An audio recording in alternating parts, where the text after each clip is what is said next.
SSLC ವಾರ್ಷಿಕ ಪರೀಕ್ಷಾ ತಯಾರಿ ನಡೆಸುತ್ತಿರುವಂತೆಲ್ಲ 10ನೇ ತರಗತಿ ವಿದ್ಯಾರ್ಥಿ ಮಿತ್ರರೇ, ಎಲ್ಲರಿಗೂ ನಮಸ್ಕಾರ. ಯಾವುದೇ ಒಂದು ಪರೀಕ್ಷೆಯಲ್ಲಿ ಅತಿ ಹೆಚ್ಚು ಅಂಕ ಗಳಿಸಬೇಕಾದ್ರೆ ಆ ಪರೀಕ್ಷೆಗೆ ಏನು ಸಿಲೆಬಸ್ ನಿಗದಿ ಮಾಡಿದ್ರೆ ಆ ಕಂಪ್ಲೀಟ್ ಸಿಲೆಬಸ್ ಅನ್ನು ಅಭ್ಯಾಸ ಮಾಡ್ಬೇಕಂದ್ರೆ ಅದಕ್ಕೆ ಸಂಬಂಧಪಟ್ಟ ಎಲ್ಲ ಪಾಠನ ಕಂಪ್ಲೀಟ್ ಆಗಿ ಅರ್ಥ ಮಾಡ್ಕೊಂಡು ಅಭ್ಯಾಸ ಮಾಡ್ಬೇಕು. ಜೊತೆಗೆ ಅವಿಷ್ಟೇ ಸಾಲೋದಿಲ್ಲ, ಮಾದರಿ ಪ್ರಶ್ನೆ ಪತ್ರಿಕೆಯನ್ನು ಬಿಡಿಸ್ಬೇಕು. ಅದರ ಜೊತೆಗೆ ಅಪ್ಲೈಡ್ ಕ್ವಶನ್ಸ್ ಅಂತ ಇರ್ತಾವೆ, ಅನ್ವಯಿಕ ಪ್ರಶ್ನೆಗಳು. ಆ ಅನ್ವಯಿಕ ಪ್ರಶ್ನೆಗಳು ಯಾವ ಪಾಠದ ಮೇಲೆ ಕೇಳ್ತಾರ ಆ ಎಲ್ಲ ಪಾಠಗಳನ್ನ ತುಂಬಾ ಪರ್ಫೆಕ್ಟ್ ಆಗಿ ಹೆಚ್ಚು ಸಮಸ್ಯೆಯನ್ನು ಬಿಡಿಸೋದ್ರಿಂದ ನಿಮಗೆ ಆ ಪಾಠದ ಮೇಲೆ ಯಾವ ಸಮಸ್ಯೆ ಕೊಟ್ಟರು ಕೂಡ ತುಂಬ ಸುಲಭವಾಗಿ ಬಿಡಿಸ್ತೇವೆ. ಆ ಒಂದು ನಿಟ್ಟಿನಲ್ಲಿ ನೀವು 80 ಅಂಕ ಗಳಿಸೋದಕ್ಕೆ ಒಂದಿಷ್ಟು ಘಟಕಗಳ ಮೇಲೆ ಅನ್ವಯಿಕ ಸಮಸ್ಯೆ ಬಿಡಿಸೋ ಪ್ರಯತ್ನ ಮಾಡೋಣ. ಏನೇನು ಮಾಡಿದ್ರೆ 80 ಅಂಕ ತಗೋಬಹುದು ಅನ್ನೋದು ಎಲ್ಲರಿಗೂ ಗೊತ್ತಿರ್ತೈತಿ. ಬಟ್ ಆ ವರ್ಕನ್ನು ಪ್ಲ್ಯಾನ್ ಮಾಡದೇ ಇದ್ರೆ, ಆ ಪ್ಲ್ಯಾನನ್ನು ವರ್ಕ್ ಮಾಡದೇ ಇದ್ರೆ ನಿಮಗೆ ಸಕ್ಸಸ್ ಸಿಗೋದು ತುಂಬ ಕಷ್ಟ ಆಗ್ತದೆ. ಯಾಕಂದ್ರೆ good plan implemented today is better than perfect plan implemented tomorrow. ಏನು ಯೋಜನೆಗಳದ ಇವತ್ತು ಜಾರಿಗೆ ಬಂದ್ಬಿಡ್ಬೇಕು ಅಂದಾಗ ನೀವು ಯಶಸ್ಸನ್ನು ಗಳಿಸೋಕೆ ಸಾಧ್ಯ. ಹಾಗಾಗಿ hour of planning can save you 10 hours of doing. ಒಂದು ಒಳ್ಳೆ ಪ್ಲ್ಯಾನ್ ಮಾಡಿಬಿಟ್ರೆ 10 ತಾಸು ಅನ್ನೆಸರಿ ನೀವು ಕೆಲಸ ಮಾಡೋದು ತಪ್ತೈತೆ. ಅದಕ್ಕೆ ನೀವು ಸಕ್ಸಸ್ಸನ್ನು ಕಾಣಬೇಕಾದ್ರೆ ಪರ್ಫೆಕ್ಟ್ ಪ್ಲ್ಯಾನ್ ಮಾಡಬೇಕು. ನಿಮ್ಮ ವರ್ಕನ್ನು ಪ್ಲ್ಯಾನ್ ಮಾಡಬೇಕು, ಆ ಪ್ಲ್ಯಾನನ್ನು ವರ್ಕ್ ಮಾಡಬೇಕು. ಬರೀ ಪ್ಲ್ಯಾನ್ ಮಾಡಿಟ್ರೆ ಸಾಕಾಗೋದಿಲ್ಲ. ಹಾಗಾಗಿ ಅಪ್ಲೈಡ್ ಕ್ವಶನ್ಸ್ ಅಂದ ತಕ್ಷಣ 3 ಅಂಕ 4 ಅಂಕದ್ದು ಡೈರೆಕ್ಟ್ ನಾವು ಹೋಗ್ತೇವೆ. ಬಟ್ ಆ 3 ಅಂಕಕ್ಕೆ 4 ಅಂಕಕ್ಕೆ ನಾವು ಹೋಗೋಕ್ಕಿಂತ ಕೊಡೋದಿಲ್ಲ. Easy to difficult. 1 ಅಂಕದ ಪ್ರಶ್ನೆ 2 ಅಂಕದ ಪ್ರಶ್ನೆ ಸ್ವಲ್ಪ ಸುಲಭವಾಗಿ ಬಿಡಿಸ್ಕೊಂಡು ಅದರ ನಾಲೆಜ್ ಬೇಸ್ ಮೇಲೆ 3 ಅಂಕದ್ದು 4 ಅಂಕದ್ದು ಯಾವ ಥರ ಬಿಡಿಸೋದು ಅನ್ನೋದನ್ನು ಚರ್ಚೆ ಮಾಡೋಣ. ಪಾರ್ಟ್ 1ದಲ್ಲಿ ನಾವು ತ್ರಿಕೋನಮಿತಿಯ ಪ್ರಸ್ತಾವನೆ ಘಟಕದಲ್ಲಿ 1 ಅಂಕದ್ದು ಅಲ್ಲಿ ಕೂಡ 1 ಅಂಕದ ಪ್ರಶ್ನೆ ಬರೋದ್ರಿಂದ ಕೆಲವೊಂದ್ಸರಿ ಅಪ್ಲೈಡ್ ಪ್ರಶ್ನೆ ಕೇಳ್ತಾರೆ.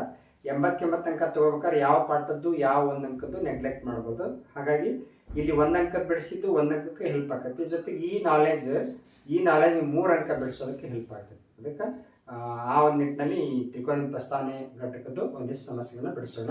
ಮುಂದಿನ ಭಾಗದಲ್ಲಿ ನಾವೇನು ಮಾಡೋಣ ಅಂದ್ರೆ ವಾರ್ಷಿಕ ಪರೀಕ್ಷೆಯಲ್ಲಿ ಏನು ಕೇಳಬಹುದು 3 ಅಂಕದ ಪ್ರಶ್ನೆ. ಯಾಕಂದ್ರೆ ಈಗಾಗಲೇ ಭಾಗ ಪ್ರಮಾಣ ಸೂತ್ರವನ್ನು 2 ಅಂಕಕ್ಕೆ ಹಾಕಿದ್ದಾರೆ. ಭಾಗ ಪ್ರಮಾಣ ಸೂತ್ರ 3 ಅಂಕಕ್ಕೆ ಬರೋ ಸಾಧ್ಯತೆ ಇಲ್ಲ. ಎಂದು ಸಾಧಿಸಿ ಪ್ರೂವ್ ದಟ್ ಅಂತ ಇರುತ್ತಲ್ಲ, ಅಂಥ ಸಮಸ್ಯೆ ಡಿಫ್ರೆಂಟ್ ಆಗಿ ಹೆಂಗೆ ಕೇಳ್ಬೋದು, ಅಂಥವು ಹೆಂಗೆ ನಾವು ಬಿಡಿಸ್ಬೋದು ಅನ್ನೋದನ್ನ ಚರ್ಚೆ ಮಾಡೋಣ. ಸದ್ಯಕ್ಕೆ ಭಾಗ 1ರಲ್ಲಿ 1 ಅಂಕ ಸಮಸ್ಯೆನ ಚರ್ಚೆ ಮಾಡೋಣ. Plus cos theta into 1 minus cos ಥೀಟಾಗೆ ಸಮನಾದದು. ಇದು ನಮಗೆ a plus B into a minus B ತರ ಕಾಣ್ತಾ ಇದೆ. ಆ ಫಾರ್ಮುಲಾ ಪ್ರಕಾರ a plus B into a minus B ಅಂದ್ರೆ a square minus B square. ಹಾಗಾಗಿ ನಾನು ಇದನ್ನ a square minus B square ರೂಪ ಬರೀತೇನೆ.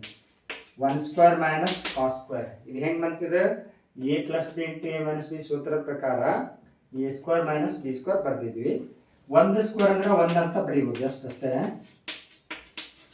1 ಮೈನಸ್ ಕಾಸ್ ಸ್ಕ್ವೇರ್ ಥೀಟಾ. ನಾವೀಗ ಒಂದು ಸ್ಟ್ಯಾಂಡರ್ಡ್ ಫಾರ್ಮುಲಾ ಏನು ಗೊತ್ತೈತೆ ಅಂದ್ರೆ sin square theta plus cos square theta is equal to 1. ಇದರ ಪ್ರಕಾರ ನಾವು sin ಸ್ಕ್ವೇರ್ ಥೀಟಾ ಇಲ್ಲೇ ಇಟ್ಟು 1 ಬಲಭಾಗದಲ್ಲಿ ಐತಿ, ಕಾಸ್ ಸ್ಕ್ವೇರ್ ಥೀಟಾ ಬಲಗಡೆ ಕಳಿಸಿದ್ರೆ ಮೈನಸ್ ಕಾಸ್ ಸ್ಕ್ವೇರ್ ಥೀಟಾ ಅಂದ್ರೆ sin ಸ್ಕ್ವೇರ್ ಥೀಟಾ ಅಂದ್ರೆ 1 ಮೈನಸ್ ಕಾಸ್ ಸ್ಕ್ವೇರ್ ಥೀಟಾ, ಅಥವಾ ಕಾಸ್ ಸ್ಕ್ವೇರ್ ಥೀಟಾ ಇಲ್ಲೇ ಇಟ್ಟು sin ಸ್ಕ್ವೇರ್ ಥೀಟಾ ಈ ಕಡೆ ಕಳಿಸಿದ್ರೆ 1 ಮೈನಸ್ sin ಸ್ಕ್ವೇರ್ ಥೀಟಾ ಅಂದ್ರೆ ಕಾಸ್ ಸ್ಕ್ವೇರ್ ಥೀಟಾ. ಹಾಗಾಗಿ ಇಲ್ಲಿ 1 ಮೈನಸ್ ಕಾಸ್ ಸ್ಕ್ವೇರ್ ಥೀಟಾ ಬಂತು. ಅದಕ್ಕೆ ನಾವು ಏನು ಬರಿಬೋದು? sin square theta. ಹಾಗಾಗಿ ಆಪ್ಷನ್ ಎ ಸರಿಯಾಗುತ್ತೆ. Second question, sin a into cos A into tan A plus cos A into sin A into cot ಎಗೆ ಸಮನಾದದ್ದು. ಸಿಂಪ್ಲಿಫೈ ಮಾಡೋಣ, ಏನು ಉತ್ತರ ಬರ್ತೈತೆ ನೋಡೋಣ. ಇಲ್ಲಿ ಸೈನ್ ಕಾಸ್ ಬಂದು ಟ್ಯಾನ್ ಬಂದ್ರೆ ಏನು ಮಾಡೋಕನ್ನ ಟ್ಯಾನ್ ಅನ್ನ sine upon cos in terms of sine cos ರೂಪ ಬರೀಬೇಕು. ಇದು sine A cos A as it is ಬರಿತೇನೆ, sine A into cos A as it is. ಇಲ್ಲಿ ಟ್ಯಾನ್ ಎ ಏನು ಬರಿತೇನೆ? Sine A upon cos A. Sine A upon cos A ಅಂದ್ರೆ tan A plus ಇಲ್ಲಿ ಕೂಡ cos A into sine A as it is ಬರಿತೇನೆ, cos A into sine A. Cot A ಅಂದ್ರೆ cos upon sine, cos A upon sine A. Yes, ಈ cos A cancel ಆಯ್ತು. ಇಲ್ಲಿ sign A cancel ಆಯ್ತು. ಉಳಿದದ್ದೇನು? Sine A into sine A sine square A plus cos A into cos A cos square A. Sine square A plus cos square A, option C correct. ಇಂಥ ಹಲವಾರು ಸಮಸ್ಯೆ ಬಿಡಿಸೋದ್ರಿಂದ ಈ ಬಿಡಿಸಿದ ನಾಲೆಜ್ ನೀವು 3 ಅಂಕಕ್ಕೆ 4 ಅಂಕಕ್ಕೆ ಹೆಲ್ಪ್ ಆಗುತ್ತೆ. Third question, cot square theta minus 1 upon sine square ಥೀಟಾದ ಬೆಲೆ ಎಷ್ಟು? ಫಸ್ಟ್ ನಾವು ಏನು ಮಾಡೋದಂದ್ರೆ ಕಾಟ್ ಅನ್ನ ಇನ್ ಟರ್ಮ್ಸ್ ಆಫ್ ಕಾಸ್ ಮತ್ತು ಸೈನ್ ರೂಪದ ಬರೆಯೋಣ. ಕಾಟ್ ಸ್ಕ್ವೇರ್ ಅಂದ್ರೆ cos square theta upon sine square theta minus 1 upon sine square theta. ಇಲ್ಲಿ LCM ಏನು ಬಂತಲ್ಲ ಸಹ ಸೈನ್ ಸ್ಕ್ವೇರ್ ಥೀಟಾ ಬಂತು. Sine square theta sine square theta ಒಂದೇ, ಸೈನ್ ಸ್ಕ್ವೇರ್ ಟೀಟಾ ಒಂದೇ. 1 into cos square theta, cos square theta minus 1. ಇದು minus 1 ಅನ್ನು ಮತ್ತೆ ಬರ್ಕೊಳ್ಳೋಣ, plus cos square theta next ಬರ್ಕೊಳ್ಳೋಣ. Minus 1 plus cos square theta upon sine square theta.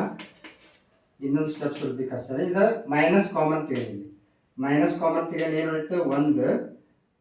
ಈ plus ಬರ್ಬೇಕಾದ್ರೆ ಇದಕ್ಕೆ ಮೈನಸ್ ಇಟ್ಟು ಗುಣಿಸ್ಬೇಕು. Minus into minus plus cos square theta upon sine square theta. ಇದು 1 ಮೈನಸ್ ಕಾಸ್ ಸ್ಕ್ವೇರ್ ಅಂದ್ರೆ ಆಗಲಿ ಮಾಡಿದಲ್ಲ, 1 ಮೈನಸ್ ಕಾಸ್ ಸ್ಕ್ವೇರ್ ಅಂದ್ರೆ sine square. So minus sine square theta upon sine square theta. ಇದು ಹೆಂಗೆ ಮತ್ತು 1 ಮೈನಸ್ ಕಾಸ್ ಸ್ಕ್ವೇರ್ ಅಂದ್ರೆ sine square, ಇದು minus as it is. Sine square cancel, 1 ಅಂದ್ರೆ minus 1. Option B correct. Fourth question, cosec theta minus cot theta is equal to 1/4 ಆದರೆ cosec theta plus cot ಟೀಟಾದ ಬೆಲೆ ಎಷ್ಟು? ನಾವು ಒಂದು formula a plus B into a minus B ಸೂತ್ರ ಹೆಂಗೆ ಬರ್ಕೋಬೋದು? Cosec theta plus cot theta into cosec theta minus cot theta is equal to a square minus B square ಅಂದರೆ cosec square minus cot square. ಆ ಸೂತ್ರದ ಪ್ರಕಾರ ಬರ್ಕೊಂಡಿದ್ವಿ. ಈಗ ನಮಗೆ ಇದ್ರ ಬೆಲೆ ಗೊತ್ತೈತಿ, ಇದ್ರ ಬೆಲೆ ತುಂಬ. ಇದನ್ನ ಯಾವ ರೀತಿ ಬರ್ಕೊಂಡು ನಾವು cosec theta plus cot theta, ಇದನ್ನ ಯಾವ ರೀತಿ ಬರ್ಕೊಂಡೆ ಇಂಟು ಇದು 1/4 ಬೆಲೆ ಕೊಟ್ಟಿದ್ದಾರೆ ನೋಡಿ. ಇದು ಕೊಸೆಕ್ ಸ್ಕ್ವೇರ್ ಅಂದ್ರೆ 1 plus cot square, standard formula. 1 plus cot square minus cot square, yes, plus cot square theta minus cot square theta cancel. ಉಳಿದದ್ದೇನಿದೆ 1 ಉಳಿತು. ಇಲ್ಲಿ 4 ಭಾಗಿಸ್ತೈತಿ, ಈ ಕಡೆ ಕಳಿಸಿ ಗುಣಿಸ್ತೈತಿ. ಅಂದ್ರೆ ಏನು ಉಳಿತು? 1 ಇಂಟು 4 ಅಂದ್ರೆ 4. ಏನು cosec theta plus cot theta ಬೆಲೆ ಎಷ್ಟಂದ್ರೆ 4. ಹಾಗಾಗಿ ಆಪ್ಷನ್ ಎ 4 ಸರಿಯಾಗುತ್ತೆ. 5ನೇ ಪ್ರಶ್ನೆ, sine theta upon 1 plus cos ಟೀಟಾದ ಬೆಲೆ ಎಷ್ಟಾಗುತ್ತೆ? ಕೊಟ್ಟಿರೋ 4 ಆಯ್ಕೆಗಳಲ್ಲಿ ಯಾವ ಸರಿ? ಇದು ಫಸ್ಟ್ ಯಾಸ್ ಇಟ್ ಈಸ್ ಬರ್ಕೊಳ್ತೇನೆ ನಾನು. Sine theta upon 1 plus cos theta, a plus B into a minus B ಸೂತ್ರದ ಪ್ರಕಾರ ಇದು a ಪ್ಲಸ್ ಬಿ ಐತಿ. ನಾವು a ಮೈನಸ್ ಬಿ ದಿಂದ ಗುಣಿಸಿದ್ರೆ ಇದು a square minus B square ಆಕೈತಿ. ಹಾಗಾಗಿ ಇದ್ರ ಕರ್ಣೀಕಾರಕ ಥರ ಅಂದ್ರೆ 1 minus cos theta upon 1 minus cos theta. ಇದರಿಂದ ಅವಶ್ಯಕ ಛೇದಕ ಗುಣಿಸೋಣ, ಏನು ವ್ಯತ್ಯಾಸ ಆಗೋದಿಲ್ಲ. ಎಸ್, ಇದು as it is sine theta upon into 1 minus cos theta. ಇದು ಏನಾಗ್ತದೆ? a plus B into a minus B ಅಂದರೆ a square minus B square, a square minus B square. ಹೌದಾ? ಈ 1 ಸ್ಕ್ವೇರ್ನ ಬರೀ 1 ಅಂತ ಬರೆದ್ರೆ ಏನು ವ್ಯತ್ಯಾಸ ಆಗೋದಿಲ್ಲ. ಹಾಗಾಗಿ sine theta into 1 minus cos theta upon 1 minus cos square ಅಂದ್ರೆ ಸೈನ್ ಸ್ಕ್ವೇರ್ ಟೀಟಾ. ಒಂದು ಸೈನ್ ಟೀಟಾ ಕ್ಯಾನ್ಸಲ್. ಉಳಿದಿದ್ದೇನು ಸಿಂಪ್ಲಿಫೈ ಮಾಡಿದ್ರೆ ಏನು ಉಳಿತು? 1 minus cos theta upon sine theta, 1 minus cos theta upon sine theta. Option B is the right answer. Next 6ನೇ ಪ್ರಶ್ನೆ, sec square theta into 1 plus sine theta into 1 minus sine ಟೀಟಾದ ಬೆಲೆ ಎಷ್ಟು? ಇದು ಸೆಕ್ ಸ್ಕ್ವೇರ್ ಟೀಟಾ ಅನ್ನ ನಾನು as it is ಬರೀಕೊಳ್ತೇನೆ. First ಇದು ಯಾವ ಥರ ಕಾಣಾಗುತ್ತೆ ಅಂದ್ರೆ ನಮಗೆ a plus B into a minus B ಥರ ಕಾಣಾಗುತ್ತೆ. ಹಿಂಗಿದ್ದಾಗ a square minus B square ಅಂತ ಬರೀಬೋದು. ಅಂದ್ರೆ a square minus B square, a plus B into a minus B ಅಂದರೆ a square minus B square. Sec square ಅಂದ್ರೆ 1 upon cos square ಅಂತ ಬರ್ಕೊಳ್ಳೋಣ. ಇದನ್ನು square ತೆಗೆಯೋಣ ಅಂದ್ರೆ 1 square ಅಂದ್ರೆ 1 ಅಂತನ ಅರ್ಥ. ಹಾಗಾಗಿ 1 ಮೈನಸ್ ಸೈನ್ ಸ್ಕ್ವೇರ್ ಟೀಟಾ ಅಂದ್ರೆ cos square theta. Cos square theta cancel, 1 ಬಂತು. 7ನೇ ಪ್ರಶ್ನೆ, cot theta into cos theta plus sine theta is equal to cosec theta ಎಂದು ಸಾಧಿಸಿ. ನಾವು LHS ತಗೊಂಡು RHS ಉತ್ತರ ಬರೆಸಿ ತೋರಿಸೋಣ. ಕಾಟ್ ಟೀಟಾವನ್ನು ನಾವು ಇನ್ ಟೈಪ್ಸ್ ಆಫ್ ಕಾಸ್ ಮತ್ತು ಸೈನ್ ರೂಪದ ಬರಲ್ಲ. Cos theta upon sine theta, ಇದು ಕಾಸ್ ಟೀಟಾ ಪ್ಲಸ್ ಇದು ಸೈನ್ ಟೀಟಾ. ಇಲ್ಲಿ ಲಸ ತೆಗೆದ ಲಸ ಸೈನ್ ಟೀಟಾ ಬರುತ್ತೆ. ಸೈನ್ ಟೀಟಾ ಲಸ ಬಂತು. ಸೈನ್ ಟೀಟಾ ಒಂದೇ ಒಂದ ಸೈನ್ ಟೀಟಾಲೆ sine theta. 1 into cos theta ಅಂದರೆ cos theta into cos theta cos square theta plus sine into sine sine square theta. Cos square plus sine square ಅಥವಾ sine square plus cos square ಅಂದರೆ ಉತ್ತರ 1. 1 upon sine theta ಅಂದ್ರೆ 1 upon sine ಅಂದರೆ cosec theta. ಈ ಥರ LHS ತಗೊಂಡು RHS ತೋರಿಸ್ತೀವಿ. 8ನೇ ಪ್ರಶ್ನೆ, tan theta into sine theta plus cos theta is equal to sec theta ಎಂದು ಸಾಧಿಸಿ. ಎಡಭಾಗ ತೆಗೆದುಕೊಂಡು ಸಿಂಪ್ಲಿಫೈ ಮಾಡೋಣ, ಉತ್ತರ ಬರ್ತದೆ sec θ. ಇಲ್ಲಿ tan θ ಬಂತಂದ್ರೆ ನಾವು ಇನ್ ಟರ್ಮ್ಸ್ ಆಫ್ ಸೈನ್ ಮತ್ತು ಕಾಸ್ ರೂಪ ಬರೀಬೇಕು. sin θ ಅಪಾನ್ ಕಾಸ್ θ ಇಂಟು sin θ ಪ್ಲಸ್ ಕಾಸ್ θ. ಇಲ್ಲಿ ಕೂಡ ಲಸ ತೆಗೆನ, ಲಸ ಎಷ್ಟು ಬರ್ತೈತಿ? ಕಾಸ್ θ ಒಂದೇ ಕಾಸ್ θ ಲಸ ಬರ್ತೈತಿ. ಕಾಸ್ θ ಒಂದೇ ಒಂದ ಕಾಸ್ θ ಕಾಸ್ θ 1 ಇಂಟು ಇಷ್ಟ ಅಂದರೆ ಇಷ್ಟ ಬರ್ತೈತಿ. Sine into sine sine square θ plus cos into cos cos square θ. Sine square plus cos square ಅಂದರೆ 1 ಅದರ ಉತ್ತರ 1 ಅಪಾನ್ ಕಾಸ್ θ 1 ಅಪಾನ್ ಕಾಸ್ θ ಅಂದರೆ sec θ.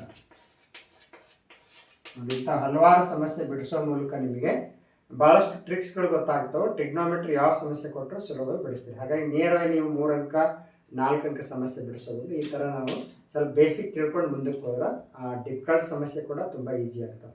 ಈ 8 ಸಮಸ್ಯೆ ಬಿಡಿಸಿ ಪ್ರಾಕ್ಟೀಸ್ ಮಾಡಿರಿ. ಮುಂದಿನ ತರಗತಿಯಲ್ಲಿ ನಾವು 3 ಅಂಕಕ್ಕೆ ಅಪ್ಲೈಡ್ ಕ್ವಶನ್ಸ್ ಯಾವ ಥರ ಕೇಳ್ಬೋದು ಅನ್ನೋದನ್ನು ಚರ್ಚೆ ಮಾಡ್ತಾ ಹೋಗೋಣ. ಇಲ್ಲಿಗೆ ಈ ವಿಡಿಯೋ ಪಾಠ ಮುಗಿಸ್ತಾ ಇದ್ದೀವಿ. ಧನ್ಯವಾದಗಳು.